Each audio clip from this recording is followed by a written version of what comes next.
Everyone jumping in.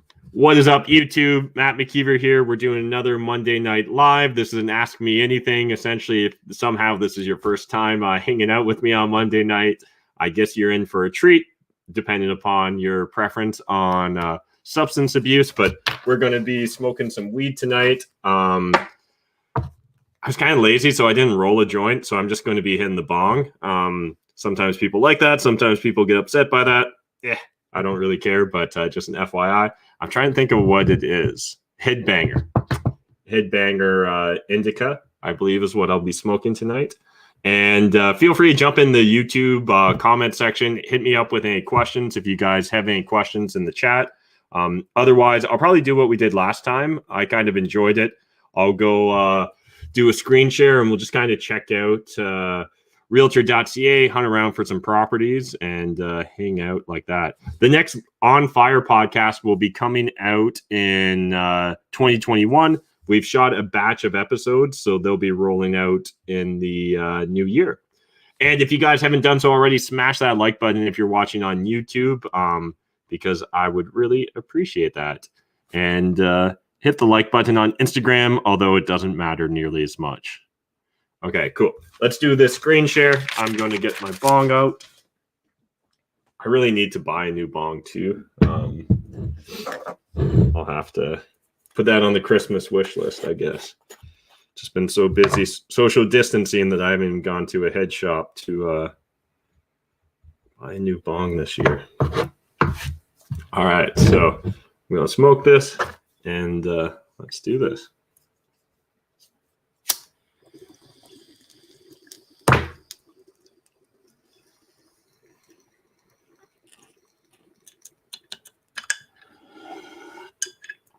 And you know, it's that kind of old bong where it's really sticky and I haven't cleaned it right, so you got to shake it in order to be able to pull it out. It's a whole thing. Like a lot of my problems, they're all first world. All right, cool. I'm going to quickly check out the comment section here, and then we'll do a screen share. So what do we got going on? I have a question. Is it possible for me to buy a fixer-upper rehab, live in one level, and rent another level, then refinance like Burr? I live in the same city as you, by the way. Thank you. Is it possible for you to buy a fixer-upper, rehab it, live in one level, and rent another level, then refinance? Yeah, absolutely. That's house hacking, Burr house hacking, very common thing, extremely common thing here in London, Ontario as well. So absolutely no reason why you can't do that. Appreciate it. The beard is getting pretty long. It's about as long as my bong at this point in time, almost. So yeah, I've been growing it pretty much this entire year. Had it trimmed a couple times, but I figured why not lean into the end of the world as we know it and grow a crazy man beard. So here we are. Any thoughts? Well, that's a random question. Hey man, thoughts on buying pre-construction condos and single family houses? I think buying pre-construction condos, I've never been a fan of it. Definitely right now in this current market, I would be doubly not a fan of it. My perception is I just don't have enough control over condos. So that's really the big underlying issue for me, is the fact that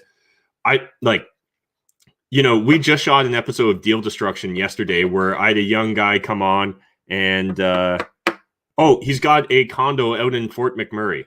And anyways, up in Fort Mac, and literally his condo fees went from $310 a month to $560 a month. Now, this was an unusual situation. What had happened was the condo board's insurance came up for renewal, and it was up for renewal since the forest fires they had there and the flooding and stuff. Fort Mac's been kind of a magnet for disaster the last few years, it seems like. And anyways, the insurance on the condo from the condo board's expenses 7x'd. So literally increased sevenfold, which resulted in this guy's condo fees almost doubling. Now, that to me is extremely frustrating because I don't have a lot of control over that as an individual condo owner. So that's very undesirable from my perspective. Beyond that, obviously understand that condo boards may have certain restrictions or limitations on your use of the property. And again, not a big fan of that because I'd like to be able to use my property. I'd like as many pivots and exits available for myself as possible. So again, not a big fan on condos to begin with, but then pre-construction in particular, I'm essentially sitting on my hands for an extended period of time. And I understand the argument that a lot of people make that you only have to put down a very small earnest money deposit on the property. But most people then essentially sit it out until their property gets built. Most of those condos get delayed. And understand a lot of those condo contracts these days will restrict your ability to assign or sell it for a profit before it's built. So again, that's restricting my freedom as an investor. And I want to have as much control and as many degrees of freedom as possible. So for that multitude of reasons, plus the fact that a pre-construction condo almost will never cash flow, particularly if we're talking about a GTA pre-construction condo, that's my laundry list of reasons for hating on pre-construction condos. Hey, do institutional buildings pay property tax? Yep, they do. That church I was looking at, guys, that one had a property tax of, I think, like $20,000 or $24,000 a year. Matt McKEEVER. I have a question. Oh, no, we did that one. Matt, how high would you set your insurance deductible on a single-family rental property looking to save some money on renewal? Thanks. Really depends. I mean, for me, I'm not that scared to self-insure, so I've essentially never really had an insurance claim. So I'm just the sort of person that if some sort of small inconvenience or problem comes up, I'm probably just going to fix it myself. I'm probably not going to get my insurance company involved. So because of that, I'm often going to increase my deductible because I'm only going to claim an insurance claim when it's something really like truly unusual, like an act of God, something crazy happened to my property. So because of that, we usually go with higher deductibles and try and reduce our monthly insurance costs. But understand, as a newer investor, you may not have the financial resources or backing to want to be able to do that. At the same time, like I've met some very wealthy investors that I don't think anyone would really recommend this in this day and age, but they literally self-insured. So they didn't have any insurance on their building.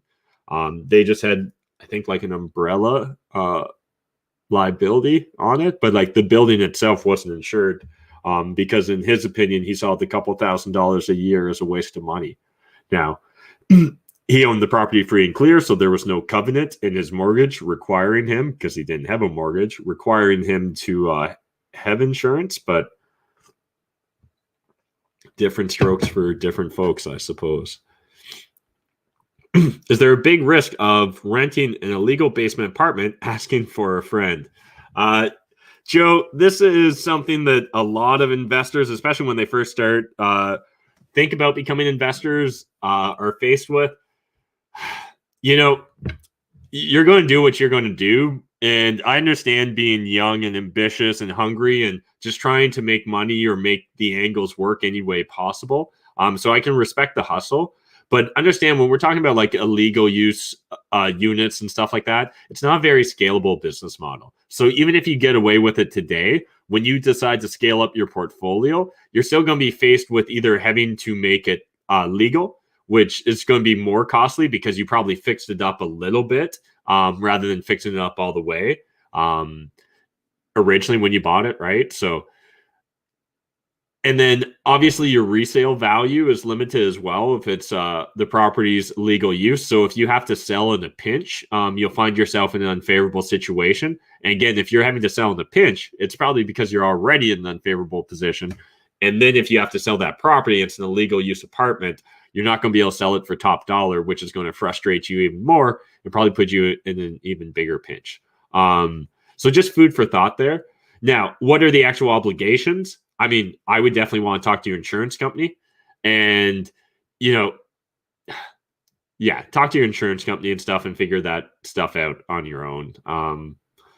But I would caution you in moving forward with that business model of wanting to rent out an illegal unit. Again, when you're very hands-on and just getting started, I think a lot of investors will try and cut corners or do things like that. But with time, as you grow your portfolio, you're likely not going to want to do that. So if you can avoid doing it in the first place, it's probably a good plan. However, if you can learn to specialize in converting an illegal use unit into legal use, there's actually a huge profit there, right? So like our slogan, problem or profits, I'm repping it. Got the t-shirt. This is my problems or profit sweater. This is also problems or profits hat. Pretty much I only wear my own merch these days. I was talking to, I think me and Jeff Weibel were talking about this morning, that I actually think it's a waste of valuable space to wear anyone else's merchandise. So I legit either wear non-branded clothing or only problems or profits clothing. Do you guys think that's crazy? Or do you think that's savvy? If a Plex is on the market for a long time, would you avoid it, or what would you do? No, absolutely not. We usually start circling around multiplexes that have been on the market for a while, like vultures, and start like picking away at it, trying to see, hey, any softness here on price, any interest in creative financing, any opportunity for some vacancies. We're going to be constantly hitting up properties, especially in this hot market. We just went firm on a 22-unit building that was an expired listing during COVID. So that property's on the market so long, the owners decided to take it off. And, we stumbled upon it, started picking away at it, and we're able to eventually come to an agreement with them. So we're regularly chasing, stale dated listings and expired listings. So I would not overlook that whatsoever. What are your thoughts on that church now that you've taken a look? Yeah, like I like the church. I didn't realize it's got like a full gym in the basement. So that was kind of cool, but like not a super nice gym. So everything was going to need a lot of renovations. Like I just don't see myself not spending at least $500,000 in renovations. And even that would be honestly not going all the way. I feel like $750,000 or $1 million would really be going all the way with the renovations on what I'd like to do. Because like, again, though, if you guys come across properties like that, hit me up, because I want some creative shit, but I also need to fit within my budget. And in the perfect world, I'd love to be all in 1.5, 2 million max. So again, this property just seemed like it would be stretching the limits of my comfort zone. So, but what I would do, there's probably 11 or 12,000 square feet of space there, at least, 40 parking spaces almost. So that's very enticing. A full commercial kitchen, a very dated, but full commercial kitchen. What I would love to do with it is I was going to turn the 3,000 square foot space into like 3 to 4 apartments, live in one, have like a guest suite, and then, have some of my employees, if they wanted to, live with me, and then turn the old or the original like church part where they would hold the services, turn that into my YouTube studio and like a small event venue, because we host a lot of events with Cashflow Tribe anyways. And then the other 3,000 square foot space I would have just turned into offices and stuff like that for my different businesses. Now that I've actually checked out the space, it's even bigger than I thought. I don't even think I'd have to convert the 3,000 square foot space into offices. I think I could just leave it because there was so much other space in there that was already offices. Like there was probably, there would have been, I don't know, 10 or a dozen spaces that all would have made like for executive sized offices or better, essentially small classrooms. So yeah, I don't know. Anyone want to give me $1 million mortgage on that property? If you'll give me $1 million mortgage, I'll probably buy it. If you give me some good interest rates and interest only payments, but I don't think anyone's going to really want to finance a property like that. So my amount down would have to be pretty substantial normally. But yeah, I definitely love the idea of it though. A year or two from now, I'll buy something like that. I like the fact that it's in Ingersoll, but I also don't like the fact. In a way, I'd rather it be out in the country. Another way, it's nice to be in a real sized town. So I kind of flip flop in that regards. But I don't know. Let me know in the comments if you guys think I should buy the church. I was thinking like if I was like a shrewder social media personality, like I should start like a GoFundMe or a what's it called? Kickstarter or something like that. Matt buys a church.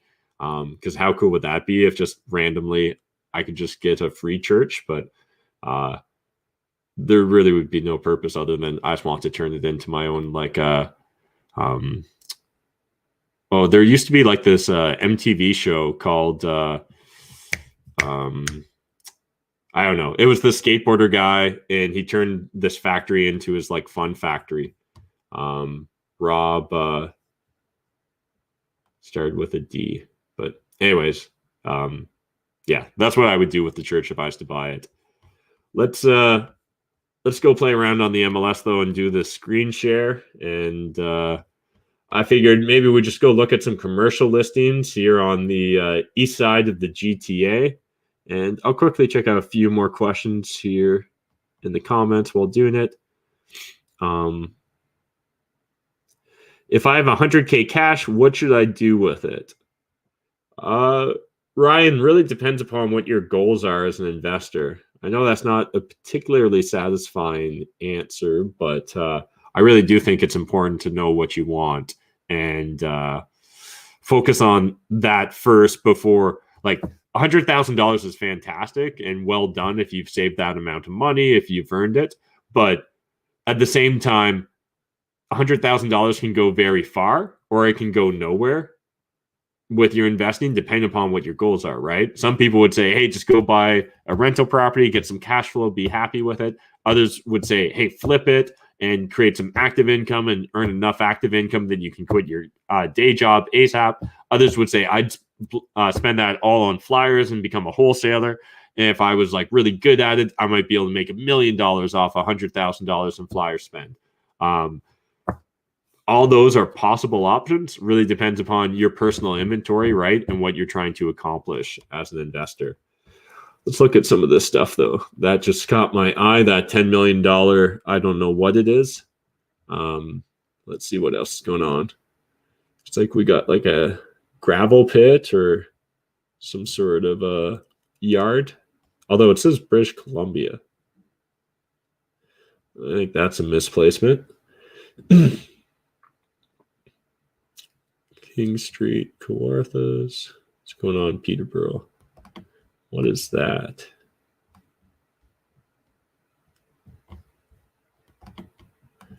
Check out a little bit of that stuff. How often are you guys browsing on the MLS? For a while, like back in the day in my early to late 20s, I was definitely on the MLS every single day. Just trying to look for opportunities and learn. Because again, each listing doesn't usually contain enough information to fully understand the property. But if you start looking at enough listings, you can start really understanding a lot about rental properties and commercial properties. Because you'll see one property listed, what it rents for per square foot, another for something else, another will tell you it's property taxes, a different one will tell you it's property taxes, and you'll be able to gain some basic instincts and some intuition and common sense in regards to real estate investing. And there truly is a lot of value in that. So what is this? Once in a lifetime opportunity to own a brand name hotel. Interesting. Cap rate is more than an 8.5%. Once in a lifetime opportunity.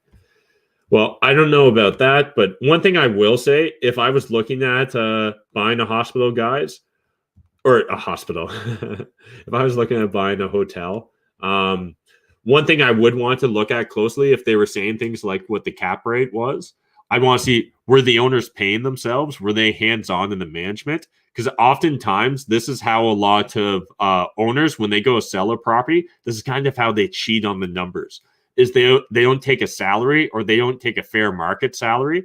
So essentially they're able to make their business look more profitable because their wage expense is understated. So be very careful when you're looking at buying any sorts of business where the owner's hands-on when they're in the day-to-day operations or management, because that's one of the first ways they'll really fib when it comes to the numbers. But it'd be cool to own a hotel, I guess. But I don't got 10 million. All right, Peterborough. Oh, cool. Wow, rare opportunity to own and operate Peterborough's most prestigious venue. This 14,000 square foot modern event space features a stylish lobby, wine bar, spacious main hall, and a beautiful balcony lounge area. The venue offers an exquisite interior and elegant atmosphere, creating an ideal setting to host any wedding, conference, concert, or special event with a capacity of over 900 guests for a cocktail reception. Predictions. When do you think you'll ever be able to host a 900-person event in this building again? Do you think you'll be able to do it by this summer? By the summer of 2021? Looks nice.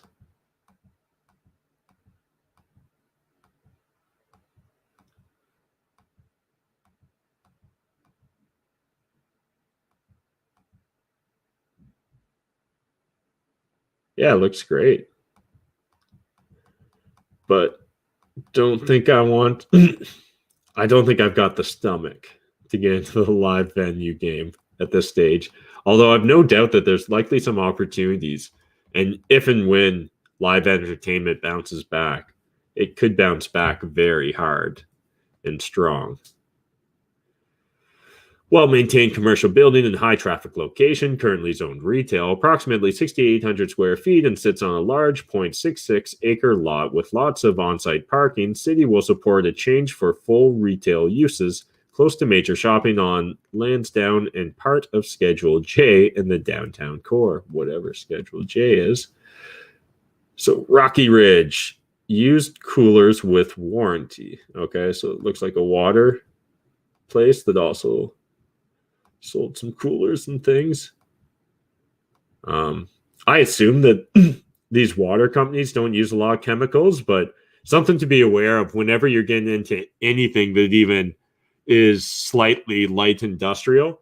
You're likely going to want or need an environmental on the property, just to make sure it hasn't got contaminated from either, like in this case, chemicals, or other cases, it can even be things like if they've graded the property and they used unclean fill. There was a property we were looking at as a potential office and commercial space to buy, and it had a dirty environmental just because they had filled in part of the slope of the property just to make it more level, but they used unclean fill, which means it's very difficult to get a conventional mortgage.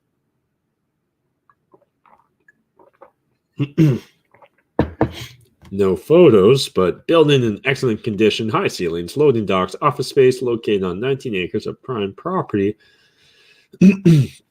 Sounds like it must be some sort of industrial space. Oh, property zoned for cannabis operation. Want to buy a cannabis building? We could grow our own. Speaking of which, let's get the bong out here and we'll read a couple more comments. What are your thoughts on mix, either public or private, as an alternative to direct private lending for investors with little time, experience, expertise? Thank you for the great content. Yeah, I think mix can be a great option. We've had the Mick Nest. We had Chris from Nest on in the past. I think mix can be a great option for someone that wants to be a little bit less hands-on, but still wants to get a premium return. Obviously, each MIC is very specific. Like each individual MIC is a very specific entity. So you're going to want to, look into its prospectus, or I think that's what it's called, or whatever they do. They're like lending docs, to understand the type of loans that they're in the business of lending out on, what sort of properties and, what sort of place, what sort of risk profile they're kind of taking on. But yeah, I think it can make a lot of sense if you don't want to be direct. Looking to do a duplex or triplex conversion, there's a wide range of comp prices in my market, and I'm not confident on what the reappraisal will most likely be. Any tips? Yeah, Samuel, that can definitely be frustrating. I think the best thing you can do is just try and understand as much as possible about the comps. So try and get interior photos, right? So oftentimes, if you have your realtor pull the old listings, they'll be able to pull those old listings, which will include the old photos. So if you can see what the interiors of the property are like, that can definitely help you understand if that property was fixed up, if it was rough around the edges, whether the tenants were nice or terrible, things of that nature. All those data points can be very helpful. Otherwise, if you're getting mixed signals, definitely look at what's currently on the market and pay attention to how fast it moves. And if you can, like right now, it's kind of difficult to do walkthroughs, but if you could do walkthroughs, again, like walk through the property, get a feel for the shape it's in. I just realized, I don't understand what the rules are anymore. Oh, I guess Ingersoll's maybe in a different county, so it's not in lockdown. I was just trying to think of. Anyways, I'm glad they let me walk through that church today. And I hate the fact that that could even be a thing that would be an issue. Anyways, I got distracted there. So yeah, I would try and see what other properties are on the market right now, and that might help get you some perspective in regards to the previous sales that have occurred. Outside of that, definitely you can talk to other professionals and other investors and realtors and try and get their read on where the market is. A lot of investors will be able to tell you either gross rent multipliers or price per unit or price per square foot or some other sort of metric that they use when trying to evaluate a property. That might allow you to gain some perspective as well. And otherwise, best of luck. We'll do an Instagram question here. Any thoughts on Trenton? Yeah, I originally thought I didn't like Trenton, but the more I look into it, and I didn't realize how close it was to, is it Belleville and that whole region? So I'm warming up on Trenton. I had a friend that worked there for an extended period of time and doing like some HVAC work on some like big hangars, and he made it sound like such a miserable place, but I don't know. The more I research it, I don't mind it. I don't know specifically its growth rate and stuff like that, so I haven't shot a YouTube video on it, so I can't comment on any specifics. But overall, I'm interested. If we decide to move part of our wholesale business out on the east side of Toronto, I think Trenton and Belleville and Peterborough would be areas we would look at. I also like Prince Edward County.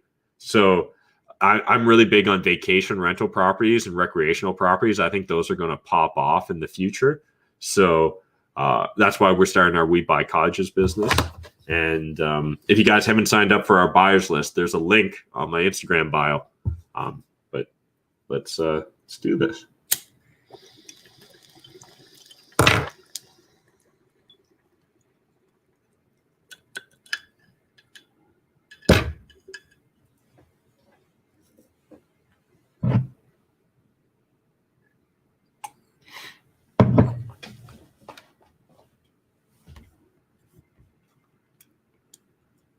Hey, Matt, whose name is on title when doing a JV with a partner? Super really depends upon how you want to structure your deal. Sometimes everyone goes on title. Sometimes just the money partner will go on title. Rarely the active partner will go on title. So usually it's going to be whoever's qualifying for the mortgage goes on title. But again, there's lots of different ways to arrange it. So just because something's common doesn't mean it has to be the way you structure your deals. What in your opinion is key for getting your first time investment? Is there a checklist of things you could recommend doing before purchasing? Josh, my number one tip for buying your first rental property or your first property in any capacity is making an offer.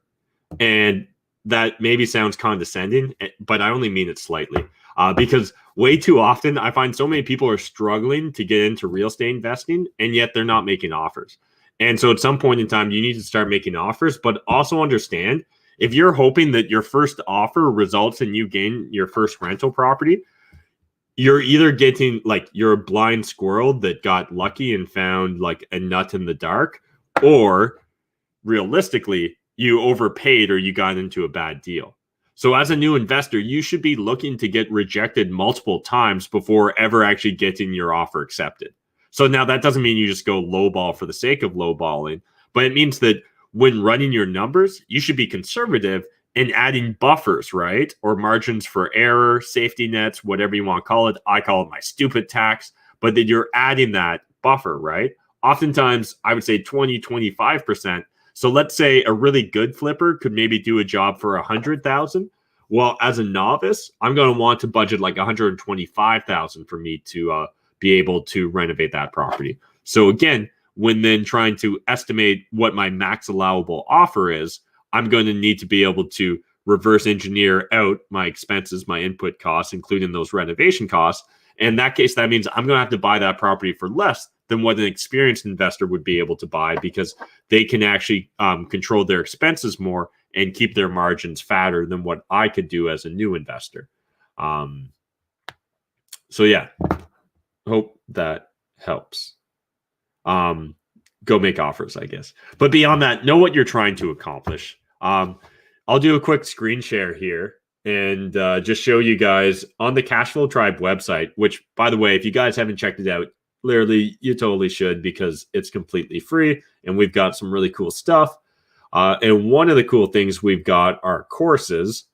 And if you've got a premium account, I've got my Discovering Your Why and SMART Goals course. And this really walks you through how to figure out what exactly it is you're trying to accomplish. And if you're too cheap to join, I'll just give you the goals notes version. Do the 7 levels deep why exercise, the Joe Stump exercise that Dean Graziosi has popularized. And then after that, once you've gone 7 levels deep, you'll hit an emotional core or an emotional nerve. And then you want to tether a SMART goal to that emotional core nerve or your underlying why. And from that, then you can really just focus on crushing that SMART goal.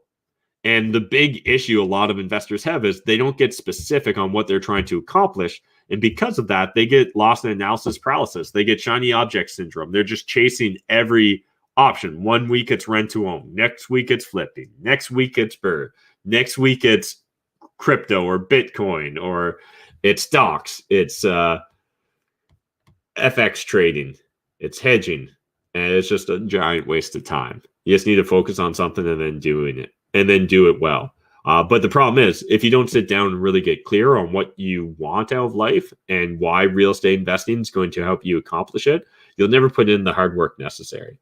But one of the other cool things that a lot of people don't realize, we've got, you can filter. So if you just want to look at the beginner courses, these are the 2 courses I think you should do first if you're kind of new to real estate investing. Discover your why and SMART goals, and then understand how to calculate after repair value and fair market value. Because once you understand those things, you'll be able to make use of things like our calculator. And so I'm just going to go into an existing calculator I've got. But we've got like max allowable offers, right? So if I'm looking to flip a property, I can literally break down, if I understand what my after repair value is, and you can hover over the I to get an understanding. But let's just say like my property, based upon the comps, I believe could sell for $500,000. So I put in my 500,000, and then, what's my acquisition expense? Well, let's say legal fees probably going to cost me, I don't know, probably inflation, 1,700. Land transfer taxes automatically calculated for me here. I think I've got this set to be in Ontario. So this might be set though for the GTA. Oh, no, it's just for that, but I was kind of goofing around here. So we turn it back to 500,000. Then go to, what were we doing? We're doing flip. Boom. So,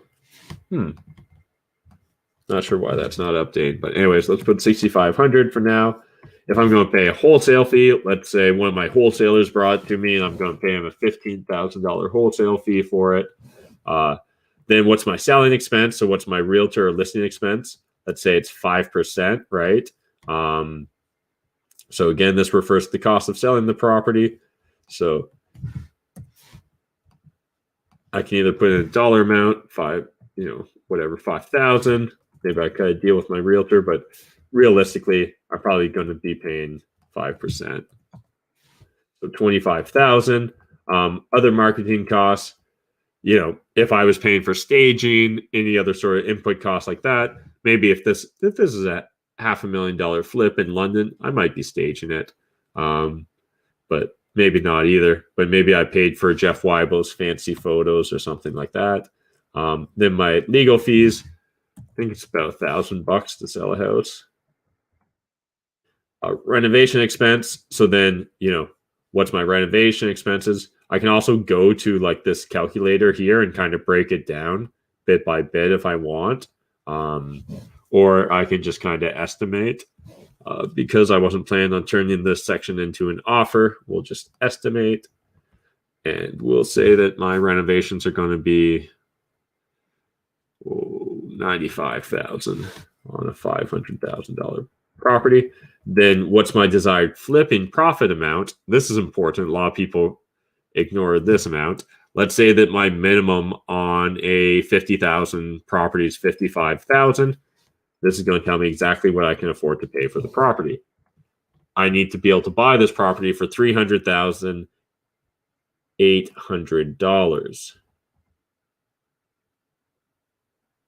So $500,000, you can see those are my input costs. So anyways, those courses plus this calculator is really designed to hopefully set you guys up for success. Beyond that, we've got our deals page. So you can also hop over. We've got like a map, kind of like a mini MLS vibe. And we've also got our form wizard. You can hit up our vendor directory as well. So again, right now, not a lot of vendors on here. If you guys have a business, I literally think the premium account is worth it just to be able to get your business up here, because if we're not Canada's largest real estate investor community that's online, we're definitely its most active, because we've got almost 1,700 people have already joined us. We've got almost 300 forum posts, and they're relatively active as well. So, 270 looks like. See all these posts just from today, people chatting back and forth. Me doing some chatting as well, so I'm in here pretty often. Oh, hey, what's up? Jeff Weibo gave me a super chat. Fancy. That's hilarious. Thank you, Jeff. Really, though, YouTube wins in that situation.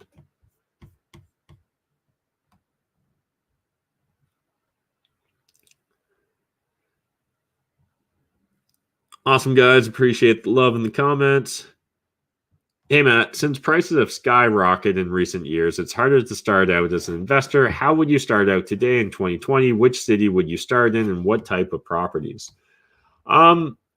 Yeah, I definitely understand the perspective that it's hard to be a new investor today. And yes and no. So it's always hard. Right now, are prices higher than maybe they've been historically? Yeah, absolutely. Do margins seem to be narrower than they've been in the past? Yeah, to a degree. But is information more easily available and freer than ever before? Yup. So naturally, as information becomes more widely available, as the quantity of information increases, I'd assume margins would get depressed, right? There's just naturally going to be more people getting into this business, the easier it becomes to get into this business. So if anything, I guess like my argument would be like, get while the getting's good. Like there's no time like the present to get into a business. So if you're asking me as a new investor with limited resources in a very hot market, what should you focus on? Well, I wouldn't get hung up on buy and holds right now, especially if you think the market's hot. If you believe the market to maybe be too hot, I'm not saying it is or it isn't. I can't predict the future, unfortunately, but I know lots of other people are happy to. So with that being said, Okay, and then Peter donated on the super chat. Thank you, Peter. If you guys are using our own corporate cards to do this, just remember YouTube's taking a cut. But otherwise, definitely appreciate it either way and the sentiment behind it. But yeah, at the end of the day, information's more easily available than it ever has been before. So yeah, that means there's going to be more entrants, more competitors. But also, because information's more widely available, it means you can learn and get up to speed so much faster. And a lot of people that were doing this for the last 10 or 20 years, they're still trying to do business the way it was done the last 10 or 20 years ago and not the way it can be done today.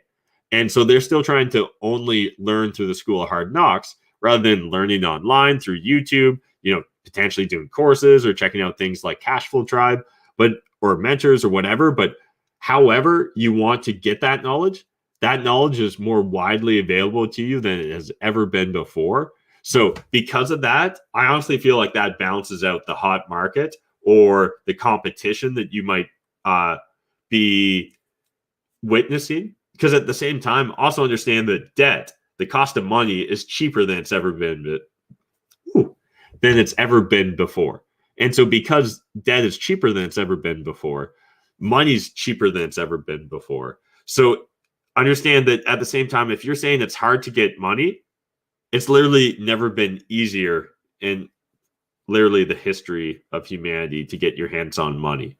So it's just a matter of you're going to need to change your mindset and maybe where you're looking for that money or how you're approaching real estate investing. And it's not a critique of you. This is like a critique of new investors in general that I come across. And it's just because they've been given the impression one way when really the reality is another. And it's really important that you just embrace other people's resources and just get great at finding deals. The closer you get to the deal, the easier it is to get the money. So if I had to start over again with nothing, I would just focus on learning as much as possible and get in front of as many good deals and opportunities as possible. Because literally, you come to us with the deal of a lifetime, me and Jeff will more than happily buy that apartment building or JV on that apartment building or whatever it takes to get that deal of a lifetime, that once in a lifetime opportunity. So yeah, I think the key is just hustle always. All right, so we'll keep rolling here. I don't even know what we're looking at. Some sort of compound thing. Light industrial.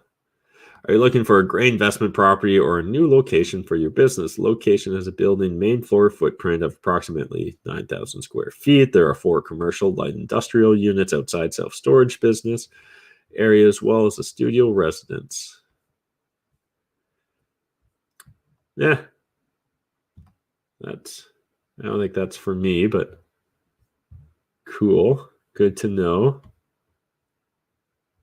Are you looking for a new location for your business? This 3,800 square foot building is in excellent condition, and the location has a proven track record for success. The lot is fenced for secure exterior storage. If you need more space, the adjacent property is also available. Oh, you're only getting... Do I understand that correctly? We're only getting that building? Like half this building?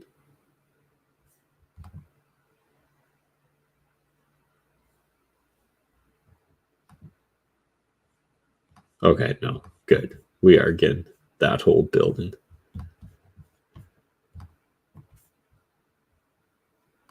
Still not interested, but good to know. What's this?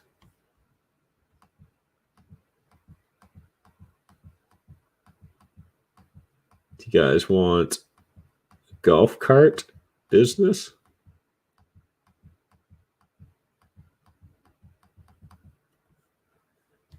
Hey, you buy this business, and then everyone that comes in to buy a golf cart, instead you just pivot, turn them into a money partner because they're about to waste their money. Are you looking for a new location for your business? Oh, okay. Was this that guy's neighbor property? That makes sense. You can see it right there. This whole plaza's for sale. What's going on, Trenton? Maybe I'm not a big fan of Trenton. Are all your businesses going out? Belleville, great investment property with a ton of potential, has been recently undergone major renovation. Still some work to do to complete. Excellent location, close to a waterfront and across the street from the hospital. This guy capitalized every single word, eh? All amenities close by on bus route, 2.63 acres. Potential for additional development. Current building approximately 42,000 square feet on 3 levels. Environmental study recently done. It's got enough space for me, that's for sure. I'd never have to go outside. Oh, that's unfortunate that there's no photos. But it's a wee bit out my price range. Oh yeah, I was going to see if we had the church here. I was looking, there's this church in Chatham. It's not nearly as flashy as the church I was at today, but here's a budget church. If you're going to start a budget cult, you're going to start the Church of Frugal. Oh, this would be like Mike Rosehart could do this. The Frugal Fire Church. Although this kind of looked cool with the glass windows where you could like look in on the service while being outside. I think they had like a small classroom or two in this little meeting area.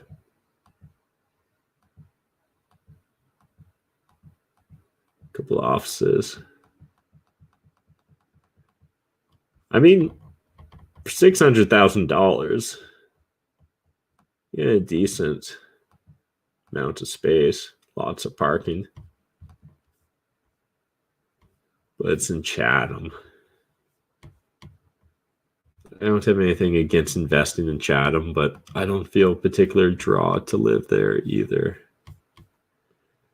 All right, so there's nothing really new that's been listed, but let's take this back, clear it out. Maybe we'll put a min-max in here. Look for something between $500,000 and 1.3.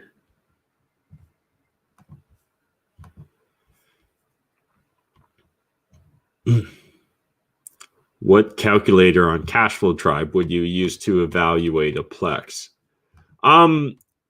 Depends what you're trying to do in regards to your calculations. So if I'm looking to just quickly analyze a deal, I can do my quick analysis like calculator. So this will just let you analyze a few different options. Now, if I was looking at like a larger apartment building, like what me and Jeff invest in, I probably would only use these calculators for like back of the envelope, but I would probably use the Burr calculator here because that's essentially what we do with our apartment buildings, right? Is we're just burring them. So, yeah. All right, so we got the budget church. All right, check that out. Trenton's going out of business. What else is here? Let's go high to low. What does 1.3 million buy me? And just so you guys know, I'm in the market for weird properties too. So like churches, bowling alleys, like arcades, like weird things. I want some sort of like weird destination-y type property.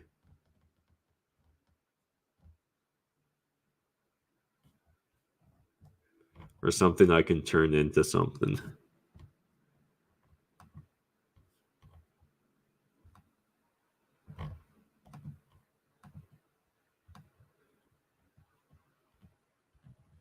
The bigger, the better. I think I want it rural, but I could be talked into something urban. What is this? But like even like properties that are like where there's like a bar and a hotel above it. Anything and everything. Just quirky. Quirky like its owner. Future owner.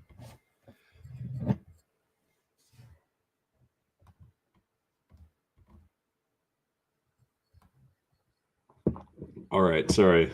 I just realized dead silence probably isn't the best thing for a live broadcast. Okay, let's start looking at some properties soon. This legitimately, I spent so much time in my early 20s and late 20s just doing this. I don't think I regret it whatsoever. I've looked at so many properties. I've only bought a fraction of them. Oh yeah, I've looked at that. So yeah, if you guys got any like weird ass properties, really unique, ideally multiple, my ideal situations, multiple living units, thousands of square feet for a studio, and some office space as well. That would be wonderful.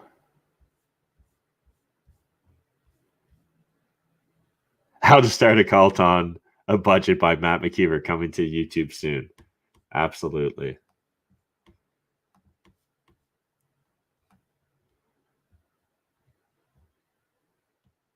But hey, we pass the savings on right on to you, the consumer.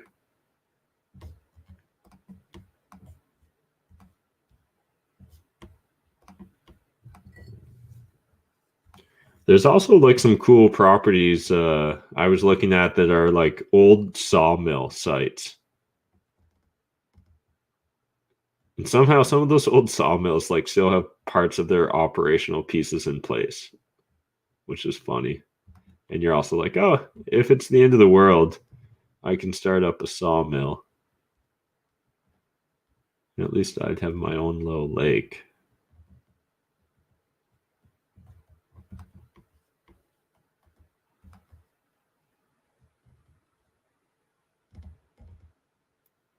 When I say I have multiple exit strategies, I'm not joking. I don't know if you guys think about your properties that way or not, but I'm always like, oh, if it's the end of the world, well, that's another patch of grass that I've got. Or which apartment building would make most sense in a zombie apocalypse to hold up in? Have you thought that through, Jeff? Are you in the chat still? Let me know if you figured out which apartment building we own you think is the best to hold up in a zombie apocalypse.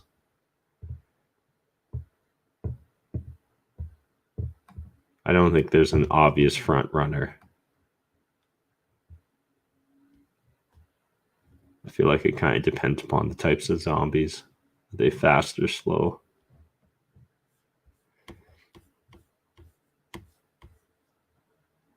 All right, let's check out some of these properties. Fantastic opportunity to invest in growing downtown core. The stylish professional building has 4 separate areas for individual businesses. The basement is presently renting out storage areas and has potential for more income. This building has been meticulously maintained with many upgrades, including roof, floors, paint, electrical exterior, prominently and conveniently located close to 401. This is the perfect base location for your business or investment to lease to another business, all on separate meters. Property is presently being used as a lawyer's office. Cool. Definitely looks like a generic lawyer's office. That's kind of nice. Feels like a little street, but it's inside.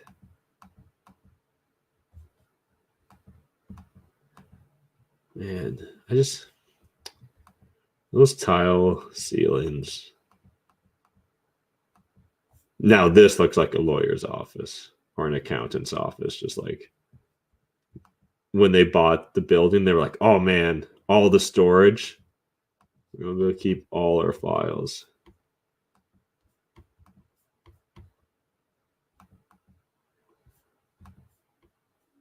Engine. How crazy it would be if you found out that like your company was going out of business because its building got put up on the market. Like those couple buildings we were looking at in Trenton. That looks like a big building. 31,000 square foot lot, 11,000 square foot building.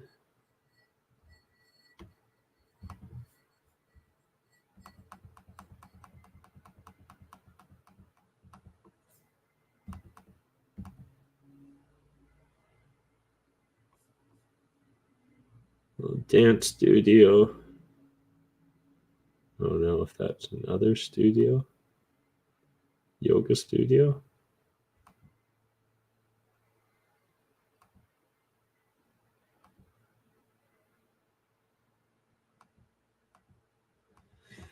Cool. Let's see. What did that work out to? They wanted...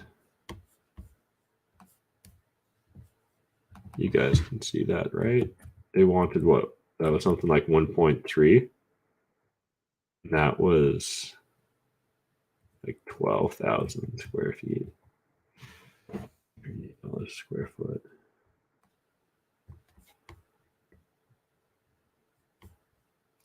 Excellent investment opportunity. This 11,650 square foot building comes fully rented out with long-term tenants on the main floor, including a daycare, convenience store, and the Peterborough Pottery Guild. The upstairs is fully rented office space, while the downstairs is partially rented out with more rooms to increase income. All the big expenses have been taken care of with upgrades, including the flat roof being done in the last 10 years, new furnaces, and air conditioner in the last 3 to 10 years. The front entrance was redone for wheelchair accessibility. Uh-huh.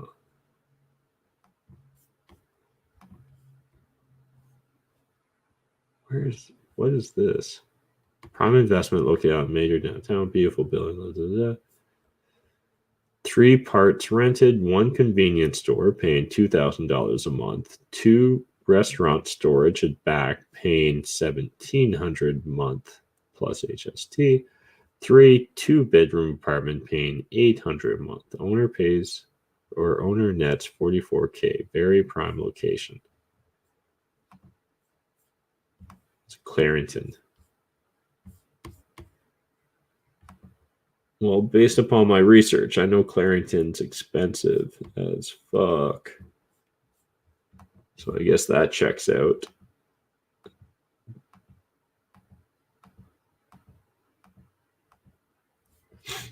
Interesting. As Shahir would say. The Country Farm Center. Well, technically, this looks like a compound, but more of an agricultural compound vibe than I was hoping for.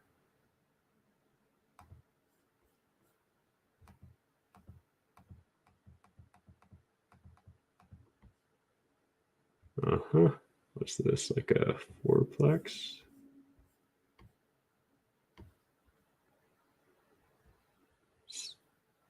Seven apartment units plus commercial bay.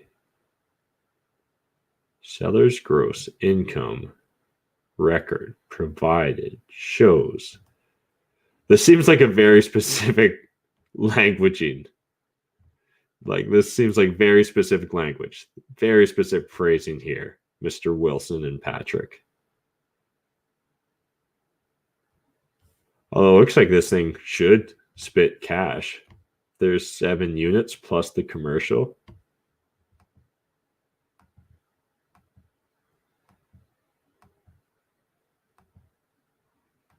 Lots of parking. What was that? Is that included?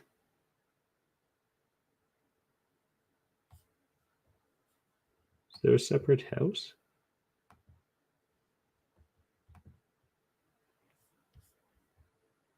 Offers a residence currently rented. Yeah, cool. I guess I should have just read it all at once rather than starting backwards. But man, actually, like this seems like a killer deal. Where is this? The middle of nowhere. It's on the old highway.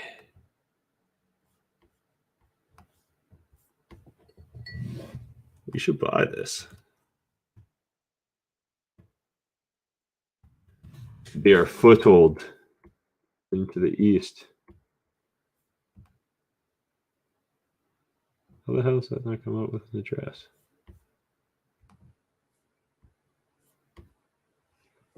Uh-huh.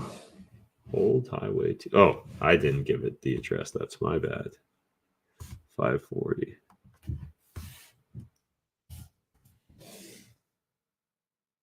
Oh, what's going on here? 540 Old Highway 2. There we go.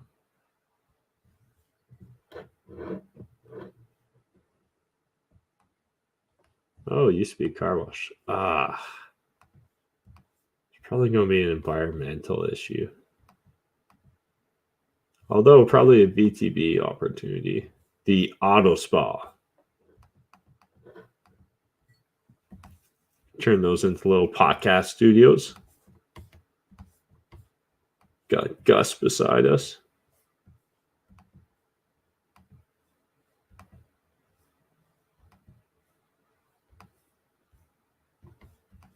Got a boat dealer beside us. Yeah.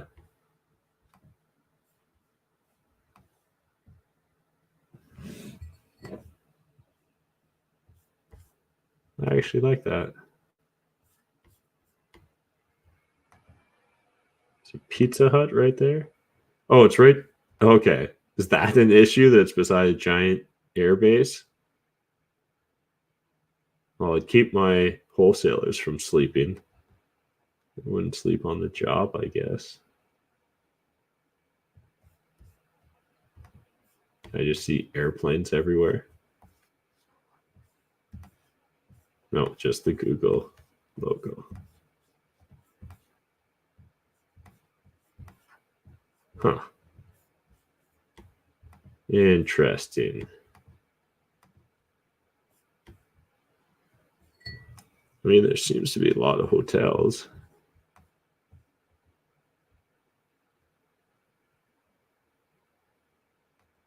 What do you guys think? Let me know in the comments. You guys know Trenton better than I do. I don't think I've done a YouTube video on it yet. No, I haven't. Lawns we do. Okay.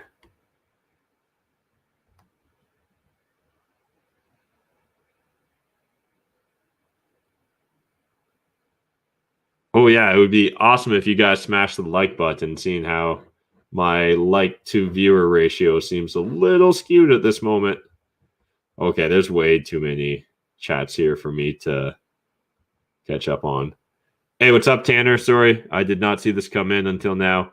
Bought rental for $350 with $70K down, renting with cap rate at 10%. Realtor figures it'll refinance for $410, and I can grab $60K-ish. Worth it. Okay. Bought a rental for $350,000 with $70K down, renting with a cap rate at 10%.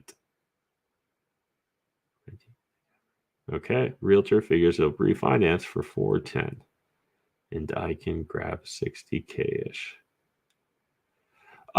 Yeah, Tanner, I'd want to look at your breaking fees first of all. But odds are it would make sense for you if you're looking to invest in another property, right? Like if that 60K-ish lets you buy another property and that property can also increase, well, you can probably see where I'm going with this. The velocity of our money is a lot faster than if you just sit on the property.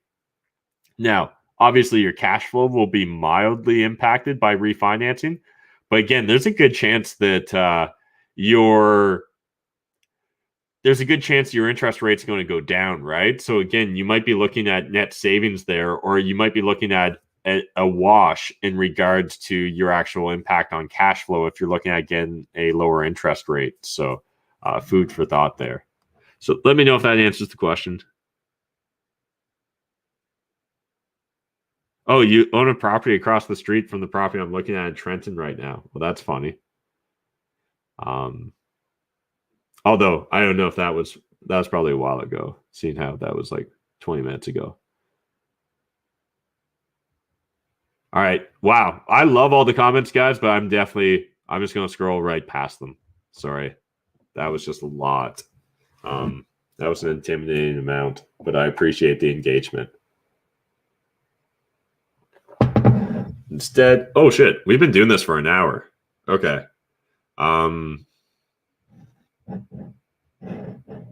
Nice, Tanner. Yeah, then I would definitely do the refinance, buy the property beside yours. But make sure if you buying a property beside it, if it's not in a condo, if it's a freehold property and it's a semi-detached building and you're buying the other side of the semi, make sure you don't buy it in the exact same legal entity, right? So make sure you talk to your lawyer to make sure the titles don't merge, because that's actually quite expensive. Like that'll end up biting you in the ass likely if the titles end up merging on the property. So just be careful there. But any good lawyer, real estate lawyer, would bring that up for you. So again, technically nothing special, but just in case you weren't dealing with a good one, important to know. Oh, interesting. Gotcha. We scrolled pretty far. We were almost already at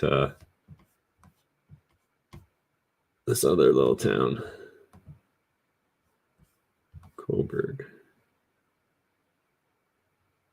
Try to think. I think that counted.